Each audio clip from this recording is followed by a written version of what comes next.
I don't want to be doing this stream. You don't want me doing. Oh, yes, you do. You've been asking. People are already asking me, do I have any thoughts on the Rings of Power?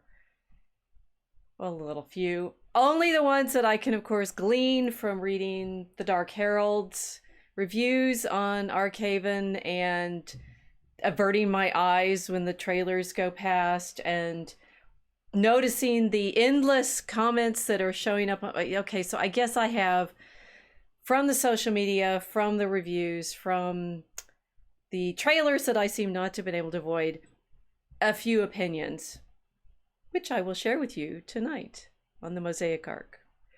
Do we have to, we have to do this one, don't we? Do we really have to do this one? We do. Oh, no. I don't want to. Do you want to? Do you want to talk about, I don't know, a show you haven't seen? Have you been watching yet? No. I've been told not to hate watch. We're all boycotting it. However, I did see snippets passing somebody else's device as they were watching it. Well, I don't want. So I saw it by osmosis. Yeah, it's watching. It's clearly one of those events, right? We can't miss it because clearly it's one of those. And the thing is, I actually like Amazon Prime. I mean, I watch a lot of videos there, so yes. I don't want to support something that I'm probably gonna be really mad about if I watch. But on the other hand, I'm kind of supposed to know about Tolkien stuff, but is it actually Tolkien? I'm not sure. Is it? Can it be Tolkien if, as we know from the Dark Herald's excellent reviews, and I can say this now having met said Herald in person at BaseCon this past weekend, so I know he's a real person. He's watching so we don't have to, and the kinds of things that he's noticing, being a true Tolkien fan and knowing the Legendarium and knowing things like, well, guess what? Galadriel cannot go to Valinor during the Second Age. Will not happen, cannot happen, is out. I mean, so far out of the canon that it's a completely different story. So maybe we don't have to watch because it's not actually Tolkien's story. Okay, so they've completely wrecked the narrative then. So it's not just a rumor. Well, I'm relying on the Dark Herald's tale here, but what I can tell, in fact, from the trailers, if in fact she goes to Valinor during the Second Age, this is already outside canon, and we can simply ignore it as not part of Tolkien's vision. Shall I narrate exactly why that is, just to get it out of the way? I think you should. I think we need the lore. Oh, okay. So the lore. And I will say, those watching on Unauthorized, I did a whole episode on Galadriel. It's let me see. It's like episode 37, The White Lady. Although after I read Holly Ordway's book on Tolkien's sources, medieval and modern, I had to modern sources. I had to revise, and I think I talk about that in one of the later episodes, how Galadriel's probably modeled not just on the Virgin Mary, which is what Tolkien said in his letters. He was writing to one of his Catholic friends, so yeah, he's going to say yes, she's modeled on Our Lady. He probably also is modeling on her on the demonic she of Trider Haggard's African story. So your mileage may vary. But she's clearly this white lady who's lived for a very long time. And she, in Rider Haggard's story, the protagonist, Aisha, has managed to murder her lover and is waiting for him to be reincarnated and come back. I don't know whether Galadriel's like that or not. However, I have some notes so that I don't mess up the lore, right? In the Silmarillion, it's very clearly given that Galadriel is the daughter of Finarfin and the sister of Fenrod Felagund. Now, Dark Herald goes into some details about how and when Morgoth manages to kill Finrod. That doesn't work in the story. But what the Rings of Power may have slightly accurate is that Galadriel is, in fact, one of the leaders of the rebellion against the Valar in the First Age. She and her brother follow Feanor back into Middle-earth, away from the Blessed Realm. Are we getting all this? Yes. Okay. When Morgoth, with the help of Ungoliant, kills the trees in order to steal the Silmarils. Again, Dark Herald has given some details about how the Silmarils don't really show up in the Rings of Power because, oh, right, they didn't have the rights to the Silmarillion. All they have are the rights to the appendices in the Lord of the Rings, in which a précis of some of this first age narrative appears. And so because they don't have the rights to the actual Silmarillion, maybe that we can, well, no, we can't give them a pass for not following the canon, because they clearly want to be making something that refers to the canon, but they can't because they don't have the rights to it. Okay, whatever. Mm-hmm. So contract law strikes again. Yes, well, it makes you wonder. It's like, why not just do something with elves? I mean, you got Dungeons and Dragons, you got elves, you got orcs, you got trolls, you got dwarves. There is a question why we particularly needed this to be the Lord of the Rings. In other words, they're just sort of coasting off of what they hope is the attention that this will get. But surely it's Amazon, it's elves, it's going to be enough. Why do we need Galadriel? Anyway, so she is one of the leaders of the rebellion against the Valar. She goes with Fëanor, although Tolkien makes sure, I think he's backtracking in his letters, like the last letter in the collection, he makes sure to say, at no point was Galadriel stained with what kind of stain would she have? She had committed no evil deeds, which this is writing in August 1973. And I think a lot of what happens in Tolkien's letters is his fans start asking him questions about the backstory, and he realizes he hasn't really made it totally clear, even in his own mind, because why would you? He's writing a story that has its own resonances. For example, with the thing about, oh, it's really Galadriel's really the Virgin Mary. No, it's actually she, which he never said, but it really is if you look at how Rider Haggard describes Aisha. In the Silmarillion itself, Galadriel clearly goes against the Valar to go back to Middle-earth. I mean, that in itself should be evil enough. It's evil enough for her to get banned by Mandos about coming back, but she committed no evil deed. She was an enemy of Fëanor. This is a letter to Lord Halsbury in August 1973. She did not reach Middle-earth with the other Noldor, but independently. Okay, Tolkien himself is going against his own canon at certain points, I think, because he likes his characters. He doesn't want to have them be disliked. And I think that is sort of against his own legendary, because he had actually said in the Silmarillion, this is when she didn't swear any oaths, and therefore she's not bound by the same kind of oath-taking that Fëanor is. But no oaths she swore, but the words of Fëanor concerning Middle-earth had kindled in her heart, for she yearned to see the wide, unguarded lands, and to rule there a realm at her own will. Now, if you know anything about Tolkien, you know at her own will is going to be problematic. So he kind of sets her up, and then later says, oh no, she didn't do anything.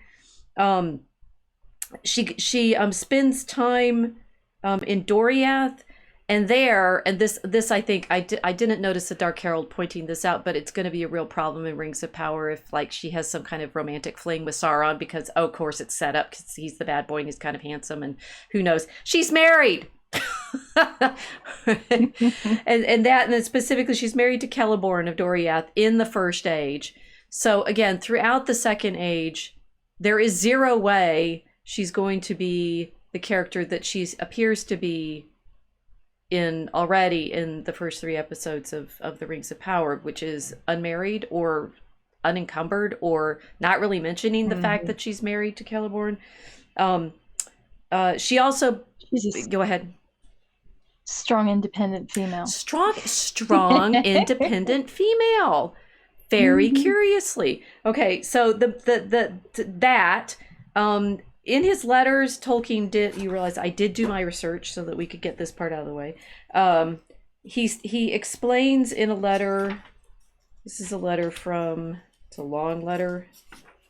This is one of those that the fan, Mr. Rang drafts her letter to Mr. Rang, August 1967. He would get these letters from his fans, and then he'd try to answer all the questions. And with this one, he explains that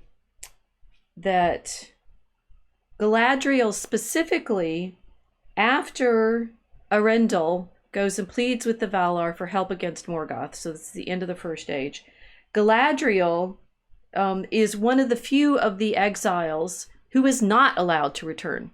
So in the Rings of Power, I suppose she's not in Valinor, this is why. The exiles were allowed to return, save for a few chief actors in the rebellion, of whom at the time of the Lord of the Rings, only Galadriel remained. And he makes a footnote to himself that this is actually in the Lord of the Rings in her lament in Lorien, because she believed at that point that this in the Fellowship that she's going to be exiled forever, because she doesn't think that she's going to be able to go back. He softens this a little later. By January 1971, a letter to Ruth Austin, who has been clearly talking to him about Galadriel. He says to her, "I was particularly interested in your remarks about Galadriel. I think it is true that I owe much of this character to Christian and Catholic teaching and imagination about Mary." Again, he so wants her to be like Mary. But actually, Galadriel was a penitent. In her youth, a leader in the rebellion against the Valar, the angelic guardians, at the end of the First Age, she proudly refused forgiveness or permission to return. She was pardoned because of her resistance to the final and overwhelming temptation to take the ring for herself. And that's the canon that the Dark Herald refers to in his first review on Archaven, which you all should read after I link it. That if the Rings of Power send her to Valinor at all, which they clearly have already in the first episode, because otherwise the Dark Herald wouldn't be talking about it, she can't go back. The entire premise of her character in the Fellowship of the Ring and then in the Return of the King and following is she is willingly still in Middle-earth and has not been able to return. So anything that you plot for her being able to go back to Valinor and rouse troops or something like that is already out of canon. So she's a penitent. Yes. Okay. So why have they done this? Well, apart from the obvious that it's going to make them money, or it might not, depending. Well, how is it going to make them money? I think that's the interesting problem, that they are taking over a story property. And I've already, I can't remember in what context I've said this. Was it when we were talking? I realized I've been on camera too much and I'm forgetting when I've said things. I may have said, I'm not overly bothered by this idea of appropriation of stories. I mean, that we can't get too wound up about, because all, fan fiction is constantly doing that. You can say I would do better at maintaining the characters that this particular author has created, but for example, in the Arthurian legends, I mean, there's lots of different variants on even Arthur and Lancelot and Guinevere, the main characters. I don't think it's a crime against storytelling as such to transform them to your own liking. So that isn't my problem, if anybody's wondering. But I do I'm having problems with some other things, which is making me want to resist helping Amazon make any money off of this particular version of the story. Because I've been having arguments with a few people the last couple of days about appropriating stories. Oh, yeah? In particular the remake of The Little Mermaid. Oh, okay. Tell us about that one. I made a lot of noise about the appropriation of stories in general by Disney. Do you think appropriation is actually a thing? Is that a meaningful problem? No.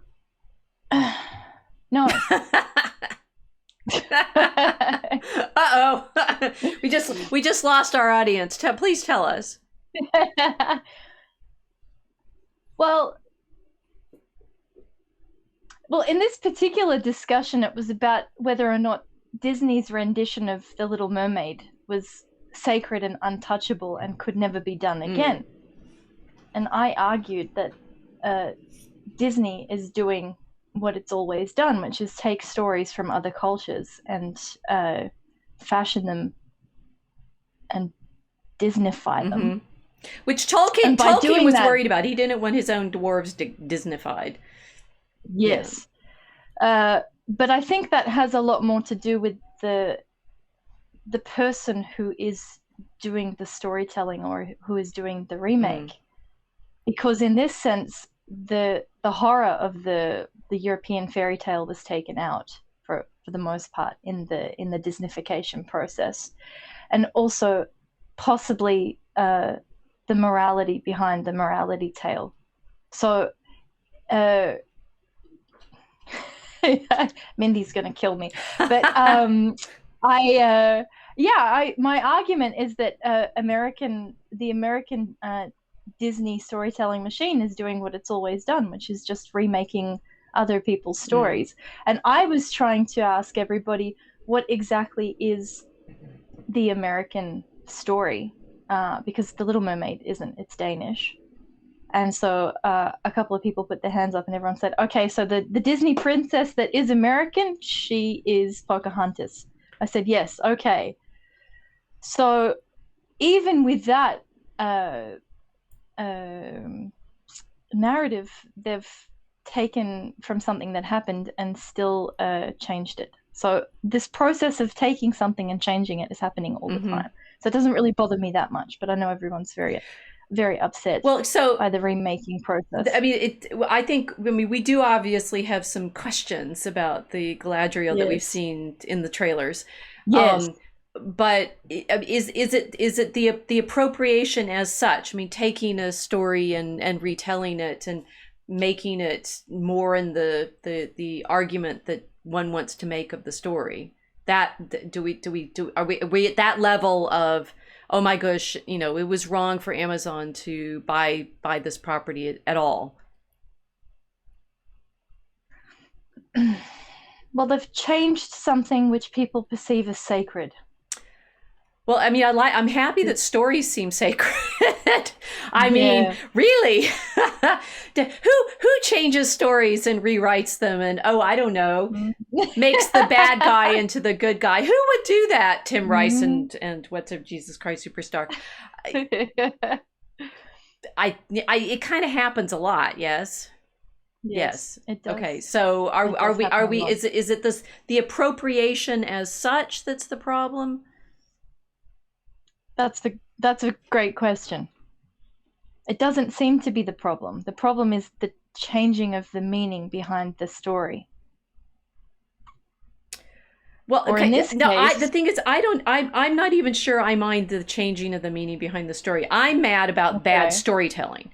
Just full stop. And just therefore making trash. Yeah, if they were making and that is what I'd actually like to mull over. Exactly, you know, they are changing the story.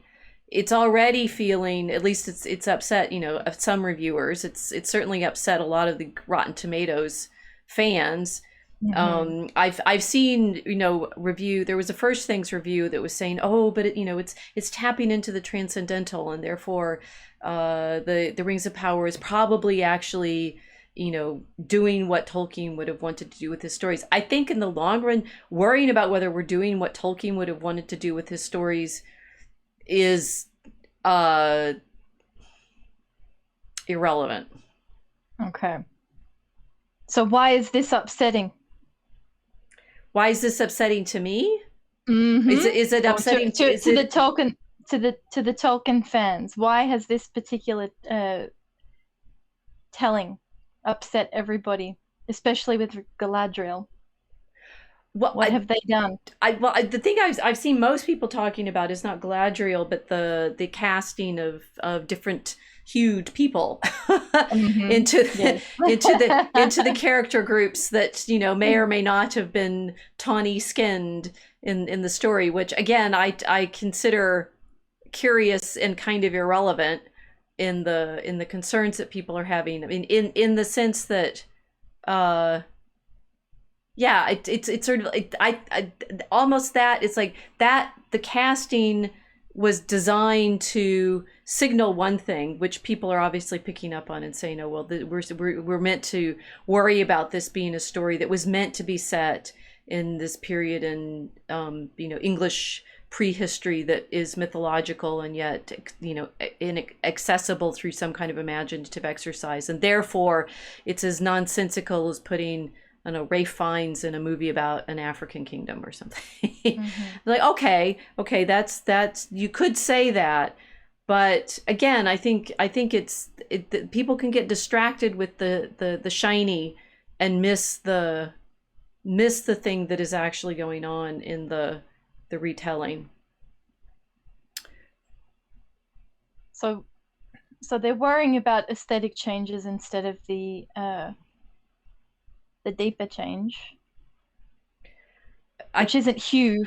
Which isn't in Galadriel's case. Well, no, we actually, I can show out there, and I mean, famously, what George Lucas was working on Star Wars and found out, oh my gosh, I'm writing the hero's journey.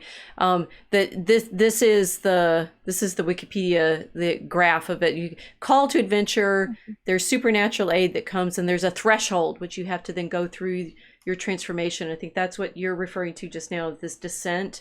Yes. It's drawn as this cyclic transformation that you find various helpers and a mentor, have challenges and temptations, and go into the abyss where there's a death and rebirth, transformed, atone, and the return, which in this version of things is actually a gift of the goddess, which is sort of interesting.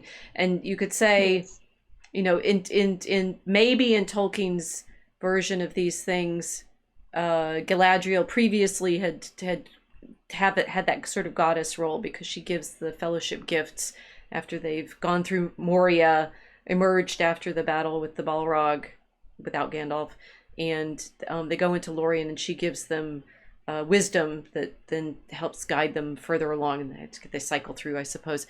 That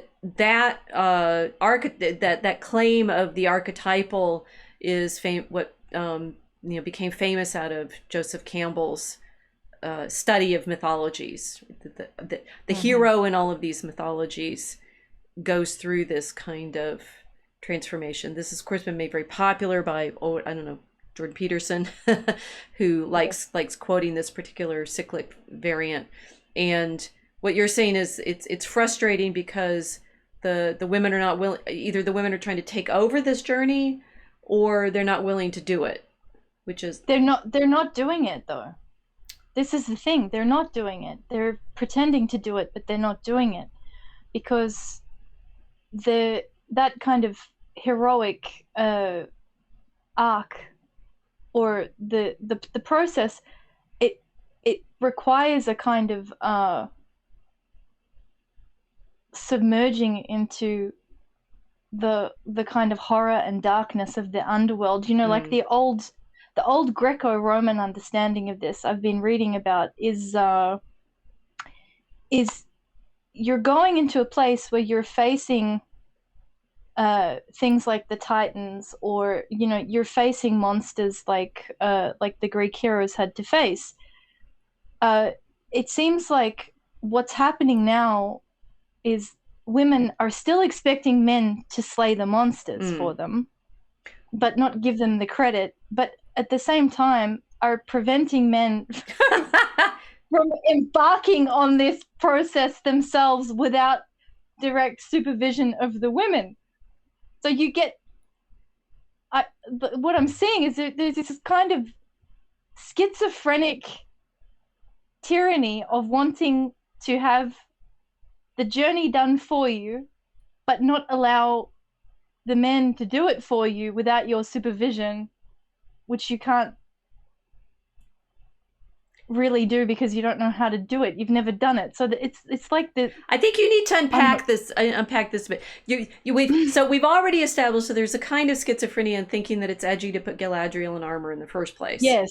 Okay. Yes. Because in fact that's less startling in the tradition than the Amazon showrunners might want to consider it is. I mean, we have I always find more pictures than I remember to put in my in my setup.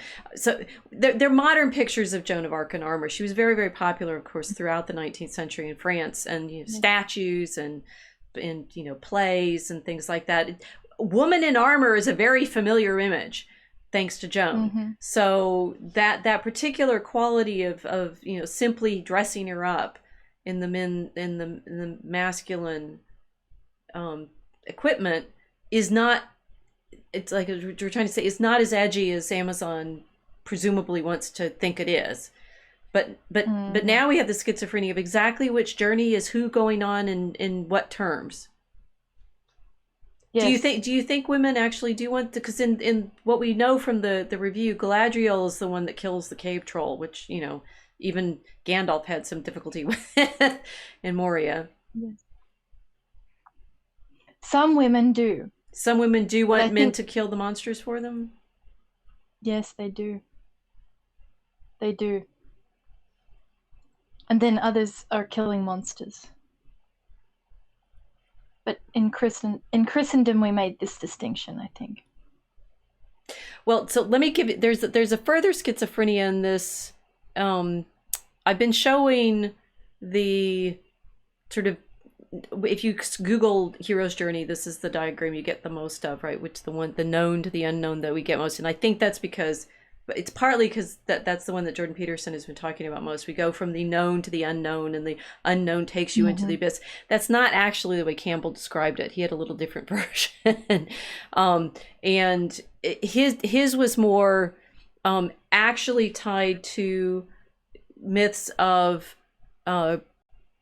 and curiously enough, the circle goes the opposite direction from the other one. Okay. We have call to adventure, a helper, tests, more helpers, flight, and an elixir. And there are various elements in this journey that include things like, crucifixion, a sacred marriage at the base, apotheosis, father atonement, and the resurrection and return.